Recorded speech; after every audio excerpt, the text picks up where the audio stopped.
जवस खाण्याने काय होते, शरीरामध्ये होतात हे बदल। नमस्कार मित्रांनो, एक काळ असा होता की आपण जवसाची चटणी, जवसाची पूड अगदी आवर्जून खायचो। अतिशय चविष्ट लागणारी ही जवसाची चटणी आज मात्र आपल्या आहाराचा भाग राहिलेला नाही। आपण जवसाकडे कानाडोळा केलाय। मित्रांनो, जवसाची पूड केली जायची आणि भाजी करताना ही पूड त्यामध्ये टाकली जायची। थोडक्यात काय तर जवस आपल्या आहाराचा एक अविभाज्य घटक होता। मात्र आज परिस्थिती अशी झालेली आहे की आपण जवस वापरत नाही। मित्रांनो, जवस खाण्याचे अनेक फायदे असतात। आज आपण हे जाणून घेणार आहोत की जर आपण आपल्या आहारात त्याचा समावेश केला, जवसाची चटणी करून जर आपण खाल्ली किंवा जवसाची पूड करून जर आपण आपल्या भाजीमध्ये वापरू लागलो तर त्यामुळे आपल्याला कोणकोणते फायदे होणार आहेत। मित्रांनो, सर्वात मोठा आणि पहिला फायदा आहे आपल्या हृदयासाठी। आपण जर सकाळी उठल्यानंतर अनुशापोटी अर्धा ते 1 चमचाभर जवस बारीक चावून खाल्ले तर मित्रांनो, आपलं हृदय स्वस्थ आणि निरोगी राहतं। आपल्याला ब्लड प्रेशरचा कधीच त्रास होणार नाही, तसेच डायबिटीज सुद्धा आपल्याला होणार नाही। ज्यांना डायबिटीज आहे त्यांनी सुद्धा हा उपाय करायला काही हरकत नाही। डायबिटीज मध्ये खूप फरक पडतो। मधुमेह या रोगामध्ये अतिशय फायदेशीर जवस आहे। हृदयाचे एकंदरीत आरोग्य चांगले ठेवण्याचं काम, हृदयावर जो अनावश्यक दाब पडतो हा दाब कमी करण्याचं काम जवस करत असतो। दुसरा मोठा फायदा आपल्याला पचन संस्थेसाठी हे तुम्हाला माहित असेल की आपले पचन जर चांगले असेल तर मित्रांनो, आपले जवळजवळ 90% आजार पळून जातात। मात्र पचन चांगले होण्यासाठी जर आपण आपल्या आहारात जवसाचा समावेश केला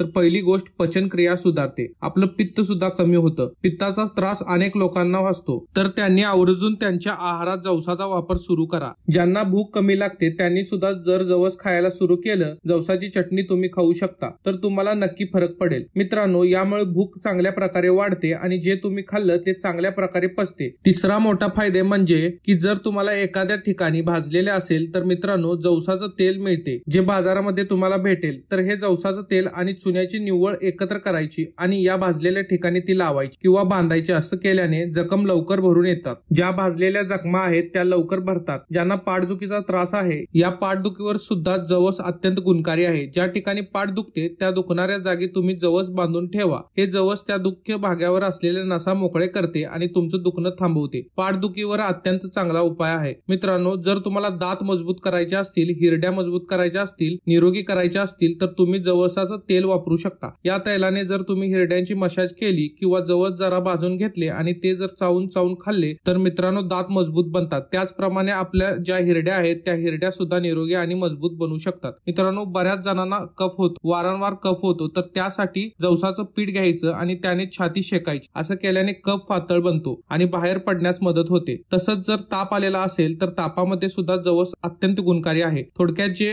व्हायरल इन्फेक्शन असतात त्यामध्ये जवस खाणं खूप फायदेशीर ठरू शकतं। तर मित्रांनो, अशा प्रकारे या जवसाचे अनेक फायदे आहेत। आपण सुद्धा आपल्या आहारामध्ये या जवसाचा समावेश नक्की करा। व्हिडिओ आवडल्यास लाईक करा, शेअर करा व असेच नवनवीन व्हिडिओ पाहण्यासाठी आमच्या या पेजला नक्की फॉलो करा। व्हिडिओ पाहण्याबद्दल धन्यवाद।